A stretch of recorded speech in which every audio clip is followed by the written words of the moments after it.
Bismillahirrahmanirrahim. Assalamualaikum warahmatullahi wabarakatuh. Selamat siang, selamat datang kita semua. Shalom, Om Swastiastu, Namo Buddhaya, selamat kebajikan.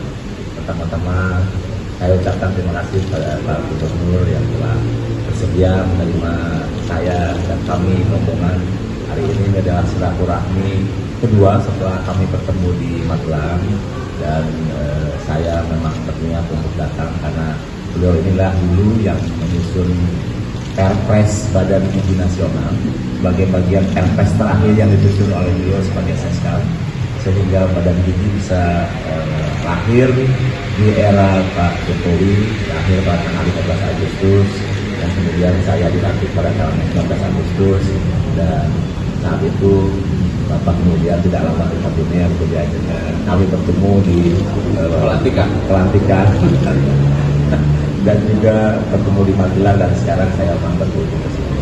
Alhamdulillah kami sudah berbincang terkait dengan program makan bergizi yang akan dilaksanakan di Jakarta, dan secara keseluruhan Jakarta akan ada 791 satuan pelayanan dukungan gizi, yang sekarang baru beroperasi 33 satuan pelayanan dukungan gizi, dan akan tambah 9 di tanggal 17 Maret menjadi 42.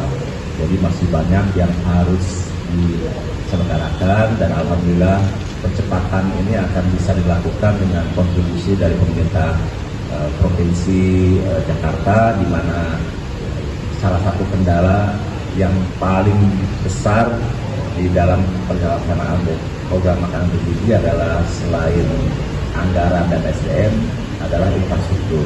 Nah, anggaran kami sudah selesaikan, SDM sudah kami didik, infrastruktur inilah yang bagian paling krusial untuk mempercepat terjadinya penyebaran program makan bergizi, dan alhamdulillah tadi Pak Gubernur dengan jajarannya sudah memutuskan akan merenovasi kantin-kantin sekolah yang akan menjadi bagian dari program makan bergizi. Nanti akan menjadi satuan pelayanan pemenuhan gizi, baik untuk melayani sekolah itu sendiri maupun sekolah sekitarnya, di mana satuan pelayanan itu ada, seperti yang sudah kami contohkan di Bogor. Dan ini kelihatannya tadi beliau sangat senang dengan itu, dan saya sampaikan juga bahwa janji beliau untuk memberikan makan pagi tetap akan dilaksanakan, karena anak PAUD sama SD tetap akan makan pagi, Pak. Jadi kita bersinergi satu dengan yang lain, dan saya mendapat penjelasan bahwa beliau punya cita-cita yang lebih besar, yaitu menambah KJP, menambah beasiswa dan lain-lain untuk meningkatkan kualitas pendidikan di Jakarta. Dan saya kira ini sinergi yang baik antara pemerintah pusat dan pemerintah daerah. Saya kira itu yang disampaikan. Terima kasih. Baik, kalau ada pertanyaan untuk PAUD dan untuk makan pagi. Itu menegaskan berarti program sarapan gratis itu belum dilaksanakan karena diprioritaskan untuk infrastruktur kantin program MBG. Jadi kami tegaskan program makan bergizi gratis sepenuhnya diadakan oleh pemerintah pusat. Pemerintah Jakarta mensupport untuk itu supaya berjalan dengan baik, dan sebagian bahkan anggarannya akan menjadi lebih banyak.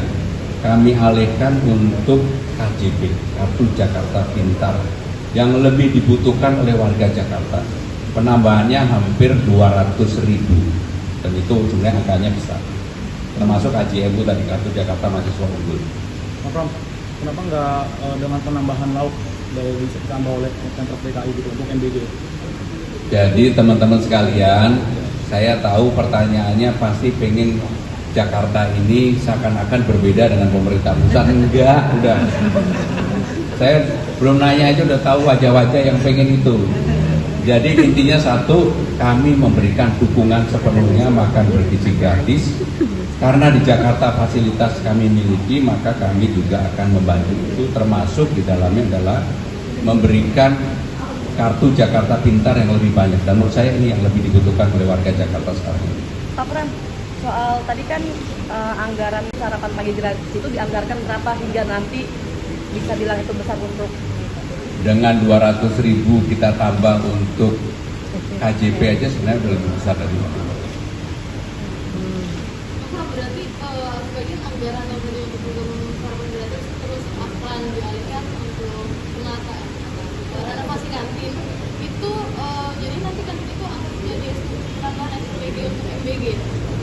Ya pokoknya mensupport apa yang akan dilakukan oleh pemerintah pusat. Dan fasilitas Jakarta mempunyai itu dibandingkan daerah-daerah lain. Terus terang Jakarta lebih memiliki itu karena sekolah-sekolahnya sudah banyak yang dipersiapkan untuk itu. Apa akan melibatkan pedagang kantin juga dan UMKM itu yang di Kenapa? pedagang kantin apa akan dilibatkan juga?